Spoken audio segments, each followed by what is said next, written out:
Hello everyone, welcome to English classes by Anita. Students, today I am going to explain lesson number 7, Noe Saves a Whale, given in Gulmohar, Reader 3, Golden Jubilee Edition. Students, I will read this lesson line wise and explain in Hindi. So be with me and get ready for understanding.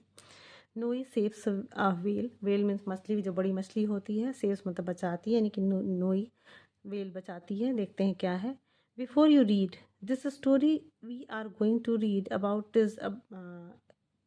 नोई, यानी कि जो ये कहानी हम पढ़ने जा रहे हैं ये नोई के बारे में है. नोई and his father lived on an island, यानी कि जो नोई और उसके पिता एक आइलैंड पे रहते हैं. Their house was very close to the sea, यानी कि उनका जो घर है वो समुद्र के बहुत ही करीब है.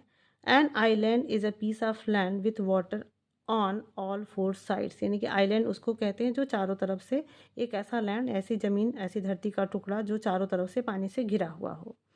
How do you think it would be to live close to the sea, मतलब कि आपको कैसा लगता है कि समुद्र के किनारे रहना कैसा लगता होगा, कैसा होता होगा. Do you think there will be many people living on an island, क्या आपको लगता है कि बहुत सारे लोग आइलैंड पे रहते हैं. Close your eyes and imagine the smells and sounds one might find there, तो आप अपनी आंखें बंद करो और कल्पना करो कि वहाँ पे लोगों को क्या चीज़ें स्मेल आती होंगी या कैसा आवाज़ उन्हें सुनाई देता होगा. तो चलिए लेसन को स्टार्ट करते हैं. Noise father was a fisherman, यानी कि जो नोई इस स्टोरी की मेन कैरेक्टर है. नोईज फादर यानी कि नोई जो है वो उसके पापा एक मछुआरे थे. Every day he left early for a long day's work on his fishing boat and came back home only in the evening, यानी कि प्रत्येक दिन ही लेफ्ट अर्ली मतलब बहुत जल्दी ही घर को वो छोड़कर जाते थे. For a long day work, यानी कि पूरे दिन काम करने के लिए. ऑन हिज फिशिंग बोट, अपनी मछली मारने की बोट के साथ. और शाम को ही वो वापस आते थे. Only back home only in the evening, मतलब सिर्फ शाम को ही वो वापस आते थे, यानी कि पूरे दिन काम करके वो शाम को वापस आते थे. वन नाइट, एक रात, a great storm raised around their home, मतलब कि बहुत बड़ा तूफान आया उनके घर के आसपास. इन द मॉर्निंग, और सुबह के समय, Noi went down to the beach to see what had been left behind by the storm. Noi went down to the beach, यानी कि समुद्र के किनारे वो जाती है ये देखने के लिए कि what had been left behind by the storm, मतलब कि स्टॉर्म से, आंधी से क्या क्या चीज़ें बीच के किनारे पड़ी. मतलब बहुत बार ऐसा होता है ना कि आंधी तूफान में बहुत चीज़ें बहकर या फिर उड़कर आ जाती हैं, तो उसी सब चीज़ों को नोई देखने जाता है. Noi like to collect interesting things lying on the beach, और नोई को बहुत ही अच्छा लगता है कि बीच के किनारे जो रोचक चीज़ें, बहुत ही इंटरेस्टिंग चीज़ें पड़ी होती हैं उसको कलेक्ट करना उसे बहुत अच्छा लगता है. He knew he must not go too close to the water when he was alone, और नोई जानता है, सॉरी ये नोई बॉय है, मैं अभी लड़की समझ रही थी. He knew he must not go too close to the water when he was alone. He knew मतलब कि वो जानता है. He must not go too close मतलब कि उसे पानी के करीब नहीं जाना चाहिए, समुद्र के किनारे नहीं जाना चाहिए जब वो अकेला हो.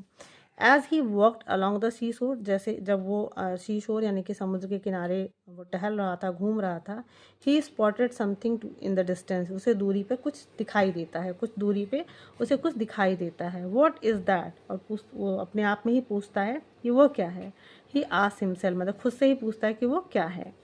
When he got closer, और जब वो पास में जाता है, नज़दीक जाता है उस चीज़ के, नोई could not believe his eyes, नोई को अपनी आंखों पे विश्वास नहीं होता है. ओ माई, मतलब कि बहुत ही आश्चर्य में कि ओ माई गॉड, मतलब हे भगवान ये क्या है. दैट इज़ बेबी वेल, वो ज़ोर से कहता है कि ये तो बेबी वेल यानी कि वेल का बच्चा है.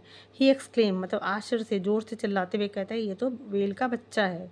A little well was lying on the बीच, मतलब एक छोटा सा जो वेल था, मछली का बच्चा, वो बीच पे यानी कि समुद्र के किनारे पड़ा हुआ था, लेटा हुआ था. It must have been washed up because of the storm. Noi अपने में सोचता है कि ये जो वेल है, it must have been wash, मतलब कि ये ज़रूर बहकर समुद्र से, मतलब आंधी के साथ जो समुद्री तूफान था उससे बहते हुए ये किनारे आ चुका है. He wondered what he could do to help the whale, और वो अपने में आश्चर्य में पड़ जाता है या सोचने लगता है कि वह इस वेल की या इस वेल मछली की क्या सहायता कर सकता है. He knew that it was not good for whale to be out of the water. वो जानता है कि वेल के लिए अच्छा नहीं होगा पानी से बाहर रहना, as it could not survive on land for long, और ये क्योंकि ये ज़मीन पर यानी कि पानी के बिना वो सर्वाइव अपने आप को ज़िंदा नहीं रख पाएगा, मतलब वो जीवित नहीं रह पाएगा, उसका जो लाइफ है वो डेंजरस हो जाएगा। जस्ट देन, और तभी नोई रिमेंबर्ड समथिंग, नोई को कुछ याद आ जाता है। He ran home and got a bucket, वो दौड़ते हुए घर जाता है और एक बाल्टी लेकर आता है। He filled the bucket with water from the sea and poured it over the whale, वो अपने समुद्र से अपने बकेट को यानी कि बाल्टी को पानी से भरता है और वेल मछली के ऊपर लाकर डाल देता है। Noi had once read that if a whale is washed ashore, Noi ने एक बार सुना था या पढ़ा था कि अगर कोई वेल समुद्र से बहकर आगे मतलब किनारे आ जाए, one should pour cold water one on it, मतलब किसी को उसके ऊपर ठंडा पानी डाल देना चाहिए। Now I must be quick, वो कहता है कि अब मुझे जल्दी करना होगा। ही थॉट, उसने सोचा। He ran home again and brought back his pull cart, मतलब कि वो घर वापस दौड़ते हुए जाता है और अपना पुल कार्ट यानी कि जो हाथ से खींचने वाली गाड़ी होती है उसे लेकर आता है। विथ मच डिफ़िकल्टी, मतलब थोड़ा मुश्किल के साथ, परेशानी के साथ, ही लिफ्टेड द वेल, वो वेल मछली को उठाता है and then put it in the cart, और अपनी गाड़ी में रख लेता है यानी कि पुल कार्ट में वो रख लेता है। वंस ही वॉज होम, जब वो एक बार घर जा चुका था, ही फिल्ड हिज बाथ टब, वो अपने बाथ टब यानी जिसमें वो नहाता है उसमें पानी भरता, विथ कोल्ड वाटर, ठंडे पानी को उससे भरता है, and put the whale in it, और वेल को उसमें डाल देता है। I hope I have done enough to save the baby whale thought Noi, Noi सोचता है कि मैं उम्मीद करता हूँ कि मैंने उतना आई हैव डन एनफ, मतलब कि मैंने बहुत कुछ कर दिया इस बेबी वेल को बचाने के लिए, यानी कि उसको अब वो संतुष्ट होता था, सेटिस्फाई हो जाता है कि उसने जो भी कुछ किया अब इससे वेल मछली बच जाएगी। Noi did everything to make the whale feel at home, अब नोई सब कुछ करता है ताकि जो वेल है उसको होम जैसा फील हो, यानी कि अपने घर जैसा महसूस हो, यानी कि वो कंफर्टेबल फील करे। He told the whale stories about his life by the sea with his father, यानी कि वो वेल को अपनी कहानियाँ बताता है, अपने लाइफ के बारे में बताता है जो अपने पिता के साथ वो समुद्र के किनारे बिताया था या अपने अपने बारे में उसको बताता है। ही thought that his new friend was an excellent listener, और उसे ऐसा लगता है, मतलब वो सोचता है कि जो उसका नया दोस्त है यानी कि वेल, वो बहुत ही अच्छा लिसनर है, यानी कि बहुत ही अच्छा श्रोता है, बहुत ही अच्छा सुनने वाला है।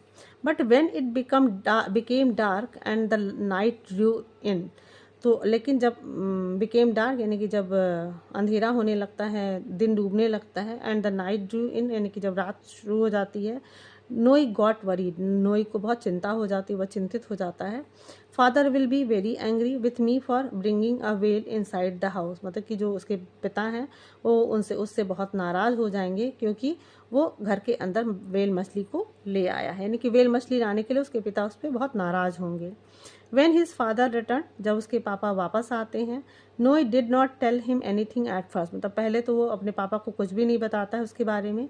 He managed to keep his secret the whole evening, मतलब पूरे शाम अपना जो ये राज है यानी कि उसने वेल मछली घर में लाया, इस राज को छुपा कर रखता है, मतलब कि कोशिश करता है कि वो छुपा रहे। He even managed to sneak in some supper for the whale, और मतलब कि वो इस व्यवस्था भी कर पाया, मतलब ही इवन मैनेज, मतलब किसी तरीके से उसने जो सपर यानी कि रात के खाने में से कुछ चीज़ें निकाल कर रख ली वेल मछली के लिए, मतलब चुपके से रख ली।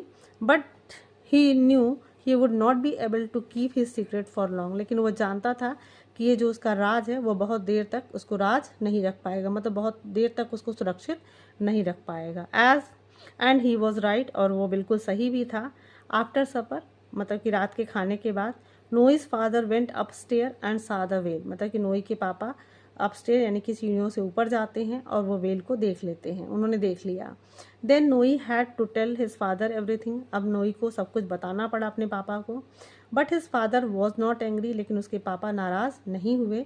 सो नोई सेड, फिर नोई ने उनसे कहा कि can we please keep the baby whale father, मतलब कि वो अपने पिता से पूछता है कि क्या हम इस बेबी वेल को अपने पास रख सकते हैं। It is only friend I have now, मतलब कि यही मेरे पास एक इकलौता दोस्त है। I will take care of it, मतलब कि मैं इसकी देखभाल करूँगा। I have been so busy, Noi. I never realized that you were so lonely, said Noi's father sadly. अब नोई के पापा दुखी होते कहते हैं कि I have been so busy, मतलब कि मैं बहुत ज़्यादा व्यस्त रहा अपने काम में. So Noi, I have never realized that you were so lonely, मतलब कि मैंने यह कभी महसूस ही नहीं किया कि तुम इतने अकेले हो. I am so happy and proud of you for helping this little whale. मतलब कि मैं बहुत ज़्यादा खुश हूँ और मैं तुम्हारे ऊपर, मुझे गर्व है कि तुमने इस छोटे से वेल की सहायता की. बट यू सी, लेकिन तुम देखो नोई, it must be missing it's family, मतलब कि शायद ये अपने परिवार को मिस कर रहा होगा.